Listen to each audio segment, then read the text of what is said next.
All right, so here is a universal solution to mount the Pioneer 8-inch screen and chassis into a variety of vehicles. Starts with over 250 of our existing kits that have a doubled-in opening and a set of ISO brackets. So basically, you've got a fake radio behind here. It's a chassis that mounts into the original doubled-in radio location of the kit. And then we've got a separate piece that snaps into the front of that with your screen.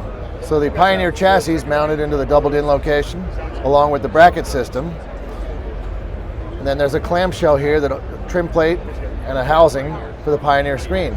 Plug comes through, plugs into the back of it, snaps into place, and it floats in front of thousands of kits, thousands of applications for sure. You could put it into anything with a doubled-in opening if you wanted to. You could put it in anything with any opening if you really wanted to. So we've got two different sets of brackets, one that are flat, flush like this, and then one with a slight angle to them.